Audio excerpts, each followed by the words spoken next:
Hello Internet, and welcome to my review for the cutest episode of Boruto Naruto Next Generations ever, episode 93. I'm just gonna get this out of the way, I love this episode. But anyway, when we last left off, the gang was dealing with the after effects of the Mitsuki arc. Boruto and Sarada were briefly kicked out of being ninjas for a little while before Kurosuchi kind of twisted Naruto's arm about that. Mitsuki's back. He's doing Mitsuki things. And Boruto tells him that it's okay, that he does not exactly know who he is or why he is or any of that, but he's still Mitsuki. Anyway, on to this episode. Before I go into a full-on, however many minutes gushing over how great this episode is, one caveat. As much as I love Shikamaru helping Naruto make time to spend with his family at the beginning of the episode, I thought the whole point, at the end of the Momoshiki arc, the Chunin exams arc, the movie arc, whatever you want to call it, was that Naruto was going to start making time to spend time with his family anyway. So, why is he just now doing that? How long has it been, actually? It's been super long for us, but the entire Mitsuki arc was, probably a week or so.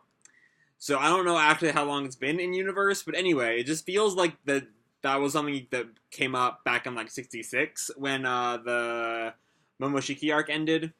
But anyway, beyond that, getting on to all of the good things, Boruto is such a good kid. When Hinata leaves, I think to spend parent and child day with her father, I think she's the child in that situation, which is a really interesting thing that I kind of want to see. But anyway, Boruto, my initial reaction was that Boruto left to go train so that Himawari could have Naruto all to herself. Given that Boruto spends time with Naruto more than Himawari does anyway, judging by his facial reaction and the time he spent with him throughout the episode, and I'm not going to spend that much time on because I don't think it really comes up that much this week, I have a feeling the overarching, arc, at least Boruto's arc, because we see Boruto comes back next episode despite it focusing on Team 10. But my current theory is that the overarching storyline for Boruto in this arc is going to revolve around, maybe he still has some lingering resentment for Naruto. I don't know. I feel like that kind of got resolved in the movie, in the Momoshiki arc. So I don't know why we're coming back to it. I don't know. But we can focus on that later, because this episode is so pure, okay? Himawari is a golden child, and I love her. Himawari is the best. Himawari is the best character on this show, bar none. Bar none. Leave your whoever your top choice is behind, leave your Mitskis, your Saradas, your Borutos. They're all nothing compared to Himawari. Just the golden. I love her so much. She's phenomenal. She's just so pure. Her, the first thing she does, she, slept on the floor because she was so excited for Naruto to come back. She wanted to be, there the instant he walked in. And then Naruto was like, I'm really tired. Can I, sleep for a couple hours?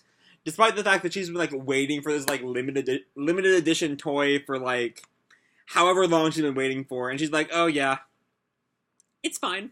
You can go to sleep. But then Naruto notices that it is a limited edition toy, and he is like, nope, we're gonna do it anyway, despite how tired I am. Despite how often it bites me in the ass, by the way, as he keeps making, sleeping shadow clones. But anyway, the toy is this really weird toy based off Kurama, and don't think too hard about the ethical ramifications of a plush toy about a monster that only 30 years ago was murdering people left and right. But he's cute now, so we like him.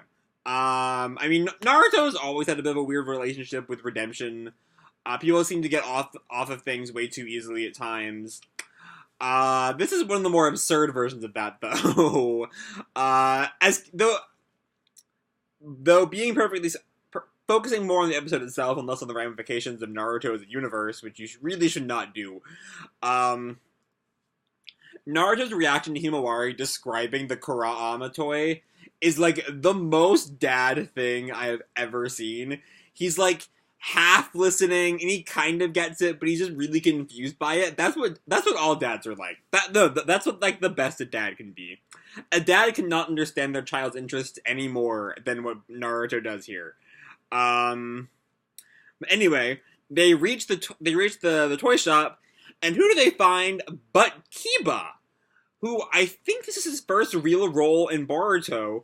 Kiba's girlfriend mentioned that the Kurama toy was cute, and so she wants one. So Kiba, being the good boyfriend, plans to get her one for a surprise. He does not succeed though, as we'll see later on. And he has a puppy.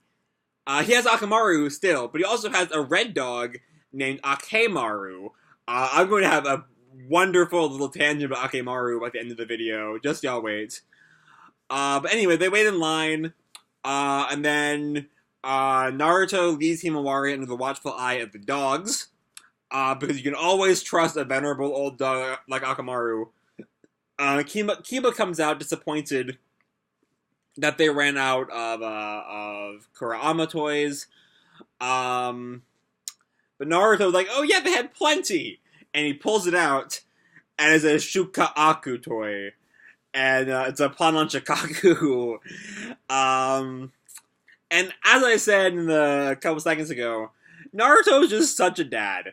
You know, like, that's also a total dad move. Even though, it's definitely a pun on, like a joke on, like, dads not understanding, like, not getting the right toy that their kids want. I mean, Himawari is too good a person to care, or to get upset by it. But also, like, they also have Shokaku toys. I love that. Something I don't love as much. I'm a little annoyed. They teased Ino in the preview. They teased Kiba and they teased Ino. And I was like, oh, Ino's gonna have as big a role as Kiba. She does not. She's only in the episode for around 30 seconds.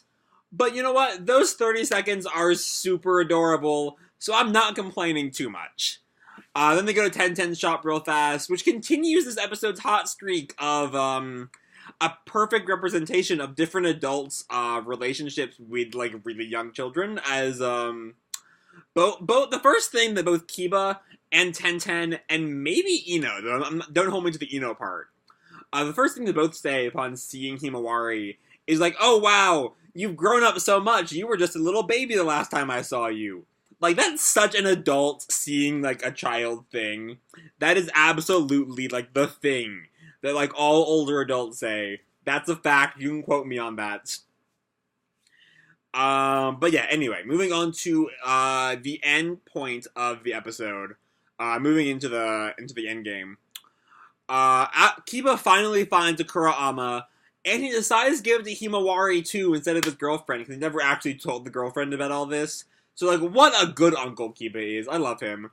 Anyway, before we can do that, the Kurama gets stolen by some dude. Naruto chases him down, and then Kiba and Himawari show up afterwards, and we find out that he was trying to give the toy to his son, because he never gets to see his son, because Naruto stationed him out way into the borderlands. And Himawari continues the giving streak that Kiba started by giving the toy to the thief's son. And then Naruto punishes him by removing him from his Borderlands position and having him in charge of security at one of the gates. So that he can spend more time with his kid, as Kiba reminds him. And personally, I like to think that Naruto is using his own experience of his strained relationship with his son when creating the punishment for the thief. He doesn't want the son to go through the same things that Boruto did. And then, yeah, as they go home, Himawari reasserts her position as the greatest. She's just so grateful for everything Naruto does. Even his, like, working long hours as the Hokage. And it's just super cute, and they go home and be cute together. And I love this episode so much. This episode, it was just the cutest, okay? Like, I loved it. Honestly, if the rest of the goddamn show, from now into eternity, was just seeing the next gen have, like, cute interactions with their parents, I would eat that shit up. Like, also, there are all kinds of nice callbacks, so it's, like, a nice thing to see and provide a good sense of continuity. Like, that Inojin episode where he, like, stops doing the Super Beast Scroll for a little while is such, like, a one-off episode that, like, you never really expect to get brought up again, but seeing Ino thanking Himawari for it is a nice little callback. Also, we never saw the whole, like, Kurama not being a big fan of Shikaku has not come up in, like, so many years. And we see it here in such a petty way. I love all of Kurama's roles in this episode. I didn't talk about too much in the video, or in the bulk of the review. But it's just so funny. Like, these two hated each other, and now they're like, he still hates Shikaku, but it's more like two brothers than, like, the bitter rivalry they kind of were in the past. Also, we saw Kiva come back, and I cannot stress this enough. He has a new puppy. And I need Akemaru's backstory. Is he Akemaru's puppy? Is he Akemaru's disciple? Please tell us. Here's what I want him to be. I want him to be in a 3-man squad with other dog Genin, and Akemaru was a dog Jonin. And there's a whole... Like, ninja dogs have their own ninja ranks. That's the world I want to live in. I want to see an arc that's just the Ninja Hound tuning exams. Alright, please give me that Pierrot. That is the world I want to live in. But yeah, this episode was phenomenal.